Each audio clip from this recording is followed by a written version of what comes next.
കേരളത്തെ സമീപിച്ചിരിക്കുന്നത്. വയനാട് പാക്കേജ് പോലും നമുക്ക് തന്നില്ല. വയനാട് തീവ്ര ദുരന്തമായി പ്രഖ്യാപിച്ചിട്ട് പോലും നമ്മൾ ആവശ്യപ്പെട്ട ഒരു തുകയും വയനാടിന് വേണ്ടി അനുവദിച്ചില്ല. അതുപോലെ തന്നെ വിഴിഞ്ഞം തുറമുഖത്തിന് വേണ്ടിയിട്ടുള്ള സഹായം നമുക്ക് കിട്ടിയിട്ടില്ല. ഓൾ ഇന്ത്യ മെഡിക്കൽ ഇൻസ്റ്റിറ്റ്യൂട്ട് പോലും കിട്ടിയിട്ടില്ല. സംസ്ഥാനം എന്നുള്ളൊരു പരാമർശം പോലും ഇല്ലാത്ത രീതിയിലുള്ള പൂർണ്ണമായ അവഗണനയാണ് കേരളത്തോട് ചെയ്തിട്ടുള്ളത്. പിന്നെ ഇൻകം ടാക്സിൻ്റെ പരിധി ഉയർത്തി എന്നത് ഒരു പൊളിറ്റിക്കൽ ഗിമ്മിക്കാക്കി ഭയങ്കരമായ ഒരു മിഡിൽ ക്ലാസ് ബജറ്റാണെന്ന് വരുത്തി തീർക്കാൻ വേണ്ടിയിട്ടുള്ള ഒരു ശ്രമം നടത്തിയിട്ടുണ്ട്. അല്ലാതെ ആഴത്തിലുള്ള ഒരു സമീപനമില്ല. പുതിയ സർവേ എല്ലാം പുറത്തു വന്നപ്പോൾ അറിയാം സാമ്പത്തിക പുരോഗതി താഴേക്ക് പോരുകയാണ്. അപ്പോൾ വളരെ ഗുരുതരമായി കാർഷിക മേഖല, രാജ്യത്ത് മുഴുവൻ കാർഷിക മേഖല നേരിടുന്ന ഗൗരവമായ പ്രതിസന്ധികളെ അഡ്രസ്സ് ചെയ്യാനുള്ള ഒരു കാര്യവും ഇടത്തരം ചെറുകിട വ്യവസായ സംരംഭങ്ങൾ രാജ്യത്ത് നശിച്ചുകൊണ്ടിരിക്കുകയാണ്. അതിനെ പുനരുദ്ധരിക്കാൻ വേണ്ടിയിട്ടുള്ള ഒരു പാക്കേജും ഇല്ല. അടിസ്ഥാനപരമായ വിഷയങ്ങളോട് പ്രൈമറി സെക്ടറിനോടും സെക്കൻഡറി സെക്ടറിനോടും എല്ലാം നിരുത്തരവാദിത്തപരമായ നിലപാടാണ് ഈ ബജറ്റ് സ്വീകരിച്ചിരിക്കുന്നത്. രാജ്യത്തിൻ്റെ പ്രയോറിറ്റി എന്താണ് എന്ന് മനസ്സിലാക്കാതെ പൊളിറ്റിക്കലായിട്ടുള്ള ചില കാര്യങ്ങൾ നേടിയെടുക്കുന്നതിന് വേണ്ടിയിട്ടുള്ള ശ്രമം മാത്രമാണ്. ബജറ്റ് ഇങ്ങനെയായാൽ സംസ്ഥാനങ്ങൾ കൂടുതൽ ധനപ്രതിസന്ധിയിലേക്ക് പോകുന്ന അവസ്ഥ ഉണ്ടാകും. രണ്ടാമത്തെ കാര്യം, പട്ടയഭൂമിയിൽ നിർമ്മാണ പ്രവർത്തനം നടത്തിയതിനെ റെഗുലറൈസ് ചെയ്യാൻ വേണ്ടിയിട്ടുള്ള നിയമം വന്നു. നിയമം വന്നിട്ട് ഇപ്പോൾ എത്ര നാളായി, എത്ര മാസങ്ങളായി? അതിലൊരു ചട്ടം രൂപീകരിക്കാൻ കഴിഞ്ഞിട്ടില്ല. മാത്രമല്ല ആ കെട്ടിട നിർമ്മാണം വിവിധ സ്കെയിലുകളിലാക്കി ഈ പാവപ്പെട്ട മനുഷ്യരുടെ കയ്യിൽ നിന്ന് ഫീസ് ഈടാക്കാൻ വേണ്ടിയിട്ടുള്ള ശ്രമം കൂടി ഗവൺമെൻറ് നടത്തിക്കൊണ്ടിരിക്കുകയാണ്. തെറ്റായ രീതിയാണ്. അതുപോലെ തന്നെ CHRൻ്റെ കാര്യത്തിൽ 2016 വരെയുള്ള മുഴുവൻ ഗവൺമെൻറ്റുകളും സ്വീകരിച്ചിരിക്കുന്ന ഒരു അപ്രോച്ചുണ്ട്. അത് റവന്യൂ ഭൂമിയാണ്. അതേപോലെ തന്നെ അതിലെ മരങ്ങൾ വനം വകുപ്പിൻ്റെയാണ്. ഇപ്പോൾ എന്തുപറ്റി, 2017 റവന്യൂ വകുപ്പ് പറഞ്ഞു ഈ 2,15,000 ഏക്കർ ഭൂമിയും വനഭൂമിയാണ് എന്ന നിലപാട് സംസ്ഥാനത്തെ വനം വകുപ്പ് എടുത്തു, ഗ്രീൻ ട്രൈബ്യൂണൽ. അത് കഴിഞ്ഞ് വനം വകുപ്പിൻ്റെ റിപ്പോർട്ടിൽ പറഞ്ഞിരിക്കുന്നു ഇത് മുഴുവൻ വനഭൂമിയാണ് എന്ന്. അങ്ങനെ വ്യത്യസ്തമായ നിലപാടുകൾ വിവിധ കോടതിയിലാണ് എടുത്തുകൊണ്ടിരിക്കുന്നത്. മാത്രമല്ല CHR ഭൂമി 2,64,000 ഏക്കറാണ്. അത് 413 സ്ക്വയർ മൈലുണ്ട് എന്നുള്ള തെറ്റായ വിവരവും ഗവൺമെൻറ് പറഞ്ഞിരിക്കുകയാണ്. അത്രയില്ല. അത് എല്ലാ രേഖകളും പരിശോധിച്ചാൽ 2,15,000 പല ഏക്കർ മാത്രമേ ഉള്ളൂ.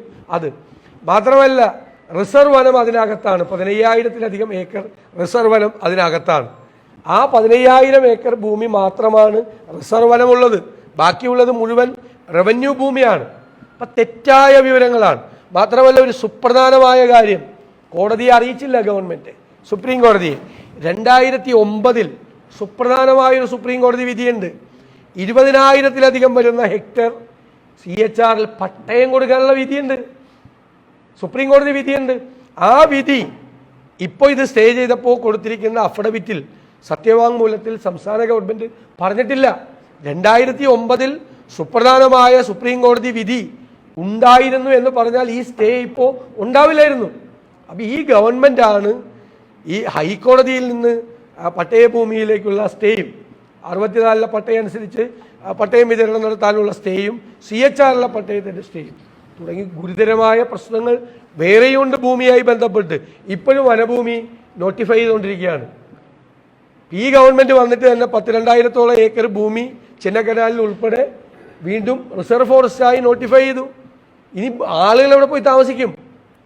വനഭൂമി പ്രൊട്ടക്റ്റ് ചെയ്യും. ഇപ്പോൾ ബഫർ സോണിൻ്റെ മതികെട്ടാൻ ഉൾപ്പെടെയുള്ള സ്ഥലങ്ങളിൽ ബഫർ സോണിൻ്റെ വിഷയമുണ്ട്. ബഫർ സോൺ സ്റ്റേറ്റിന് തീരുമാനമെടുക്കാം. തമിഴ്നാട് ഗവൺമെൻറ് 0 ബഫർ സോൺ പറഞ്ഞു. ഇപ്പോൾ Kerala government 1 kilometre buffer zone പറഞ്ഞിരിക്കുകയാണ്. വേറെ ഭൂമി റിസർവ് ഫോറസ്റ്റ് ആണെന്നും പറഞ്ഞ് ജനവാസമുള്ള പ്രദേശങ്ങൾ നോട്ടിഫൈ ചെയ്യുന്നു. ഒരുപാട് പട്ടയ പ്രശ്നങ്ങളുണ്ട്. ഇനിയും ഇടുക്കി പദ്ധതിയുമായി ബന്ധപ്പെട്ട ഏരിയയിൽ പട്ടയം കൊടുക്കേണ്ടത് 10 ചെയിനിലെ പ്രശ്നങ്ങളുണ്ട്. ഉമ്മൻചാണ്ടിയുടെ ഗവൺമെൻറ്റിൻ്റെ അവസാന കാലത്ത് ജണ്ട ഒഴിച്ചുള്ള മുഴുവൻ ഭാഗങ്ങളും പട്ടയം കൊടുക്കാൻ തീരുമാനിച്ചതാണ്. ഇപ്പോൾ കൊടുക്കുന്നില്ല, എല്ലായിടത്തും പ്രശ്നമാണ് ഒരുപാട്. പിന്നെ ഏലത്തിൻ്റെ കുത്തകപ്പാട്ടം പുതുക്കി കൊടുക്കുന്നില്ല. എന്തെല്ലാം ഒരുപാട് സ്ഥലത്ത് പ്രശ്നങ്ങളുണ്ട്, വ്യാപകമായ പ്രശ്നങ്ങളുണ്ട്. ഇതൊന്നും അഡ്രസ്സ് ചെയ്യാൻ സർക്കാർ തയ്യാറാവുന്നില്ല. കാർഷിക മേഖലയിൽ വിലയിടിവുണ്ട്, കീടനാശിനിക്കും വളത്തിനും വില കൂടി, കാർഷിക മേഖല വലിയ പ്രതിസന്ധിയെ നേരിടുന്നു. പിന്നെ വന്യജീവി ആക്രമണം, കൂനിന്മേൽ കുരുവന്നതുപോലെ അതിനെ പ്രതിരോധിക്കാനുള്ള ഒരു നടപടിയും ഗവൺമെൻറ് സ്വീകരിക്കുന്നില്ല. ഇടുക്കി ജില്ലയിലെ ഭൂമി പ്രശ്നങ്ങളെക്കുറിച്ച് UDFന് കൃത്യമായ നിലപാടുണ്ട്. UDF അധികാരത്തിൽ വന്നാൽ ഈ പ്രശ്നങ്ങൾക്ക് ഞങ്ങൾ പരിഹാരം ഉണ്ടാക്കും. 64-ലെ പട്ടയം അത് കൊടുക്കുന്ന സമയത്ത് അവിടുത്തെ നിർമ്മാണ പ്രവർത്തനങ്ങൾ റെഗുലറൈസ് ചെയ്യുമ്പോൾ 1 രൂപ പോലും ഫീസ് ഈടാക്കാതെ ഞങ്ങൾ നിബന്ധനകളില്ലാതെ അത് റെഗുലറൈസ് ചെയ്യും. വയനാട്ടിലെ പുനരധിവാസ പ്രക്രിയയ്ക്ക് പോലും സഹായിക്കാൻ തയ്യാർ നിലപാടെടുത്തിരിക്കും. നോർമലായിട്ടുള്ളേ ഉള്ളൂ. ഇപ്പോൾ വിഴിഞ്ഞത്ത് തന്നിട്ടില്ല, വന്ദേ ഭാരത് അറിയില്ലേ, നേരത്തെ തന്നെ എത്ര സർവീസ് തുടങ്ങി, ഏറ്റവും കുറവ് കേരളത്തിലാണ്. പൂർണ്ണമായ അവഗണനയാണ് കേരളത്തോട്. ഡെവല്യൂഷൻ ഓഫ് ടാക്സ് ഉണ്ട്, അതിനിപ്പോൾ ഫിനാൻസ് കമ്മീഷൻ വന്നാലേ അറിയുള്ളൂ. നേരത്തെയുള്ള ധനകാര്യ കമ്മീഷനിൽ 2.5% കിട്ടിയിരുന്നത് 1.92 ഇപ്പോൾ. ഞങ്ങൾ ധനകാര്യ കമ്മീഷനിൽ പ്രതിപക്ഷവും ശക്തമായ നിലപാട് സ്വീകരിച്ചിട്ടുണ്ട്. തീർച്ചയായിട്ടും ഞാൻ ആ ഭൂമി കൊടുത്തിരിക്കുന്ന ആളുകളുടെ വലിയ സങ്കടമാണ്. ഒന്നും ചെയ്യാൻ പറ്റാതിരിക്കുകയാണ്. ഒരു ഡെവലപ്മെൻറ്റും നടക്കുന്നില്ല, റെയിലോട്ട് വരുന്നുമില്ല, ഭൂമിയോട്ട് വിൽക്കാനും പറ്റുന്നില്ല, പണയപ്പെടുത്താനും പറ്റാത്ത സ്ഥിതിയിലേക്ക് പോയിരിക്കും. മൃഗങ്ങളുടെ എണ്ണം തിട്ടപ്പെടുത്തിയിട്ടാണ് ഇപ്പോൾ എണ്ണം കൂടിക്കൊണ്ടിരിക്കുകയാണ്, ഭയങ്കരമായി എണ്ണം കൂടിയിരിക്കുകയാണ്. മാത്രമല്ല മനുഷ്യൻ്റെ ജീവനും സ്വത്തിനും സംരക്ഷണം കൊടുക്കാൻ ചുമതല ആർക്കാ? സ്റ്റേറ്റിനല്ലേ, ആർട്ടിക്കിൾ 21 അടക്കം. അപ്പോൾ വന്യജീവികളെ ആക്രമിക്കാൻ വരുമ്പോൾ തിരിച്ച് വെടിവെക്കാൻ പാടില്ല, സെൽഫ് ഡിഫൻസ് പാടില്ല എന്ന് പറയുന്നതിൽ മാറ്റം വരുത്തണം.